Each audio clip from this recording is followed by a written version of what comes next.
All right, so now let's talk for a minute about dopamine and the effects that it has on our body and on our lives, right?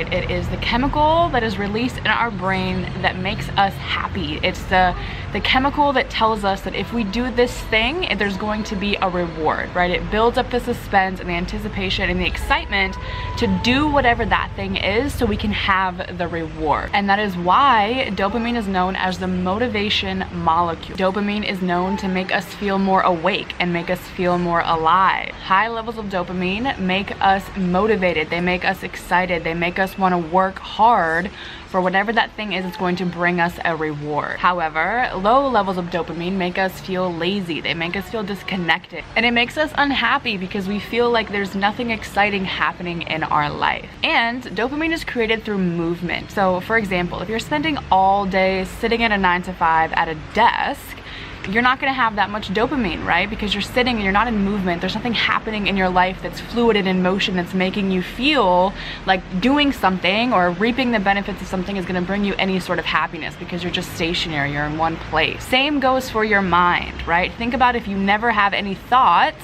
you never think about anything that's more exciting than your routine, you're not going to feel very excited about your life, right? Because there's nothing new happening that your mind can think of that dopamine can kick in and say, hey, this is exciting, and if you do this, it'll make you feel good. Dopamine also has a very addictive property and personality to it, meaning that if we have this big goal, which we all do, we attach and we create this expectation that when we get it, it's going to feel so good, and we have the motivation to get it.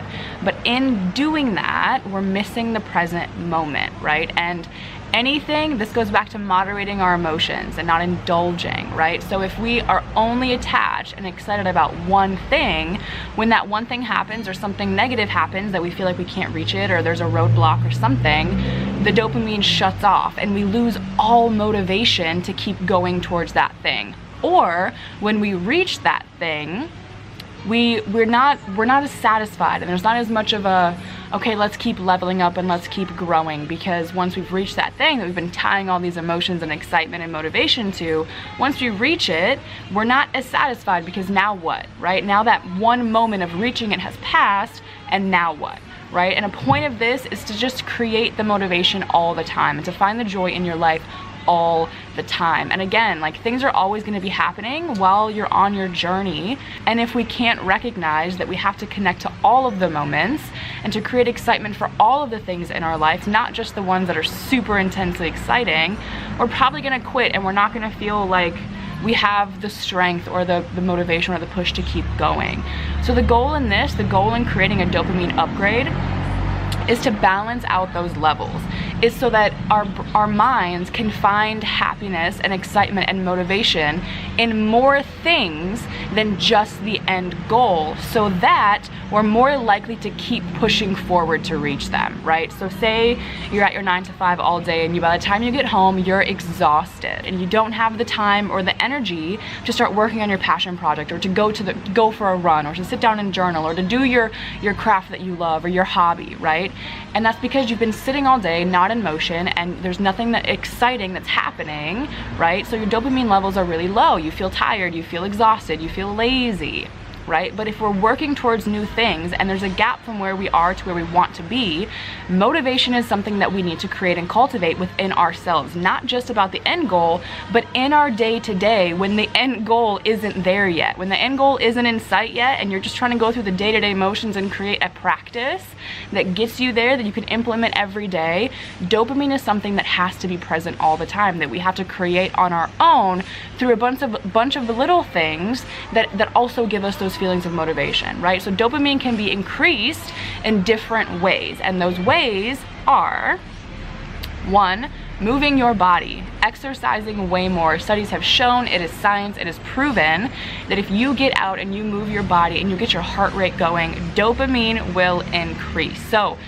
I don't care what your schedule is right now, make time for at least 30 minutes a day. Maybe you have to get up 30 minutes earlier, maybe you go to bed 30 minutes later, whatever it is. Maybe on your lunch break you go to the gym. I don't care what it is, but do something every day that gets your heart rate racing. Seriously, commit to yourself that you will make that something that you create in your practice. This is now a part of your practice to bridge that gap, is creating motion within your body to get your dopamine levels up. There are also foods that you can eat, and these foods contain different chemicals that are the protein building blocks of dopamine, right? And those foods include all types of fruits, nuts, yogurt, avocado, banana, dark chocolate.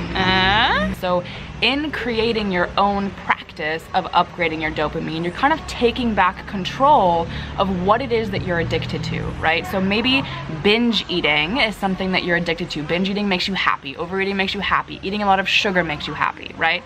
Those are things that don't really align with your vision, right? Those are things that maybe aren't the best things to be addicted to, that aren't the best things to find a reward in, right? So when we're trying to upgrade our life and upgrade our habits and upgrade the things that we're doing to create a new reality, being addicted to new things is a very good way to make that switch, right? So what are some things that you can do that you love that will bring you the feelings of happiness, of motivation, of reward, right? Boosting your mood, that aren't just things that your brain is addicted to. So what can you implement into your day-to-day? Things that you love, maybe 20 minutes a day you're singing, 20 minutes a day you're dancing, 30 minutes a day you're running outside with your dog, or you're painting, or whatever it is, you're cooking, or whatever it is that you can create the feeling of happiness and excitement and dopamine on your own. Things that make you happy, that bring a reward in your life. If you can create the practice of doing that enough, the dopamine will then associate those addictive patterns with those things, with those healthy things, right? That's how you create a habit. A healthy habit is you create them on purpose. Your brain releases dopamine and it makes you addicted to those things. So we can literally reshape and change and shift the things that we're addicted to so that they benefit us and they're aligning us and ascending us into our result line, and instead of just going through the motions and being addicted and, you know, finding reward in things that no longer really serve us, right? So the practice here is upgrading our dopamine with things that really matter and align with what we're trying to do and be in the life that we want to have. So think about some things right now that make you happy. For me, it's being outside, it's walking around without shoes on. For whatever reason, grounding, the act of grounding and earthing is so satisfying to me. I'm addicted to it. I do it every single day, multiple times a day. Another thing that makes me happy is putting my ear pods in and listening to music as loud as I can. It tunes out the world, it makes me feel very in tune, and it makes me so happy. No matter what mood I'm in, if I do that, I come out of it and I'm like bouncing around and I'm in a better place. So I know that those things have become addictive habits that make me feel better, right? I no longer want to binge eat. I no longer want to like scroll through social media because I know those things don't really satisfy me. It's my brain just addicted to the wrong things, right? But we get to rework that, but it comes with, again, awareness. It's always back to the awareness that we can create what it is that we want with practice. So while we're creating our practice and making new things that we're going to be sticking to move us forward, be conscious of the things that make you happy. Think about, when are you happiest? Is it just sitting outside not doing anything and like sun gazing? Is it laying down and meditating for 20 minutes? Is it coloring in those books? Like, what is it that makes you feel happy? What is it that makes you feel calm? What is it that makes you feel aligned and in tune with yourself?